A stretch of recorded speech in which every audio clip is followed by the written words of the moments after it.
और दोस्तों, नवरात्रि खुशियां देने वाली होती है। नवरात्रि के माध्यम से माँ दुर्गा की भक्ति होती है और साथ ही साथ माँ दुर्गा सदैव भक्तों के ऊपर आशीर्वाद बनाए रखती है।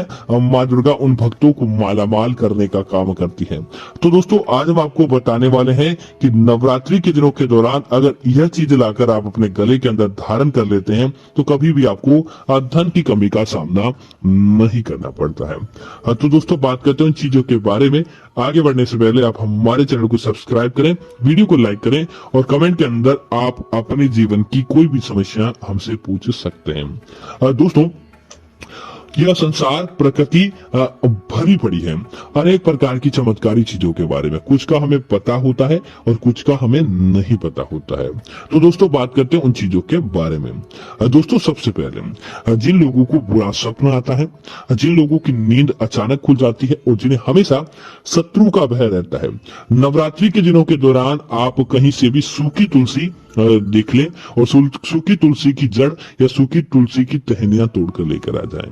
उससे आप नवरात्रि के दिनों के दौरान माँ दुर्गा की पूजा करें और नवरात्रि के पूजा करने के बाद उसके ऊपर हल्दी तिलक आदि लगाएं और उसके बाद उस जड़ को आप या उस तुलसी की टहनी को अगर आप सोते समय अपने सिरहाने रख लेते हैं बस मात्र, तो दोस्तों आपकी ये सारी समस्याएं दूर हो जाती है। बुरे स्वप्न, शत्रु की बाधा या किसी प्रकार का डर होता है तो वह तुरंत समाप्त हो जाता है। दोस्तों, आप अक्सर बीमार रहते हैं, लाख प्रयत्न कर लिया उसके बाद भी आप ठीक नहीं हो पाते, आपका बीपी शुगर सही नहीं रहता है, तो नवरात्रि में आपके शरीर की काया पलटने के लिए एक विशेष काम है। दोस्तों, आपने मुलेठी का नाम सुना ही होगा और मुलेठी की बेल हर कोई व्यक्ति अपने जीवन के अंदर अपने घर के आसपास जरूर देखता है।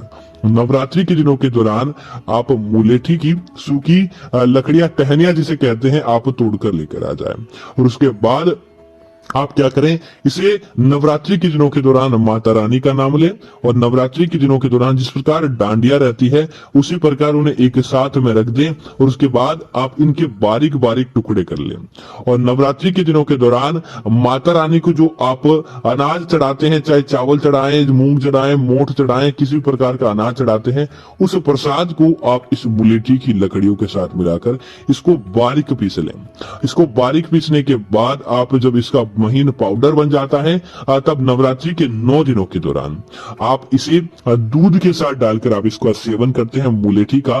दोस्तों, आपको जीवन में कभी भी खांसी नहीं होती, जीवन में कभी भी आपको बीपी की शिकायत नहीं होती, आपका शुगर एकदम नॉर्मल हो जाता है, आपका शरीर, आपका रूप अपने आप ही खिल जाता है और आप भोजन करें या ना करें, केवल मुलेठी का एक बार सेवन कर लेते हैं तो आपको अनेक प्रकार की ताकतें देखने को मिल जाती है। नवरात्रि के अंदर इसका विशेष रूप देखने को मिलता है। दोस्तों, अगर आप चाहते हैं समाज के अंदर आपका मान सम्मान हो, कहीं भी जाएं तो आपको उचित ताकत देखने को मिले और कभी भी आप पीछे मुड़कर नहीं देखे, तो दोस्तों मदार की जड़ बहुत पावरफुल होती है।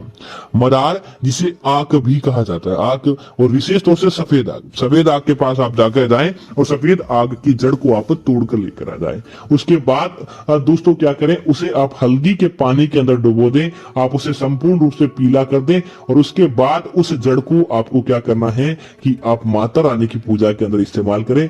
एक रात्रि के लिए आप माता रानी के आगे उसको छोड़ दें और मंत्र बोले, हे ह्रीं दुर्गा सप्त सप्तामी मम भ्रम श्रीं। इस प्रकार का आपको मंत्र बोलना है और मंत्र आपको 11 बार जपना है। दोस्तों, आप मंत्र 3 बार सुन ले ताकि किसी प्रकार की गलती नहीं हो। उसके बाद आप क्या करें, उस जड़ को आपको केवल नवरात्रि के दिनों के दौरान, चाहे 1 दिन या 9 दिन, अपने गले के अंदर आप धारण कीजिए मदार की जड़ को। दोस्तों, देखेंगे तमाम मुश्किलें आपकी हल हो जाती हैं। जो लोग आपसे बात नहीं करते थे वो आपके आसपास फटकते हैं, आपका कहना मानते हैं और लाख प्रयत्न करने के बाद भी जो धन के मार्ग आपके बंद थे वह अपने आप ही खुलने लगते हैं। समाज के अंदर अपने आप ही आपका मान सम्मान बढ़ने लगता है। और दोस्तों, नवरात्रि के 9 दिनों के दौरान जितना ज्यादा हो सके आप गंगा जल डालकर अपने नहाने वाले पानी के अंदर स्नान करते हैं तो आपको उसका 2 गुना लाभ प्राप्त होता है, क्योंकि नवरात्रि के दिनों के दौरान आपके साथ सकारात्मकता ही माता रानी को आपके घर के अंदर आकर्षित करती है। तो ऐसा काम करते हैं तो निश्चित तौर पर माता रानी आपके घर की तरफ आकर्षित होती है और आपका हर प्रकार से भला करती है। तो उम्मीद है जानकारी आपको अच्छी लगी होगी। ऐसी अन्य जानकारी देखने के लिए कृपया आप हमारे चैनल को सब्सक्राइब करना ना भूलें और साथ ही साथ वीडियो को लाइक और शेयर करते रहे ताकि ऐसी जानकारी आपको मिलती रहे।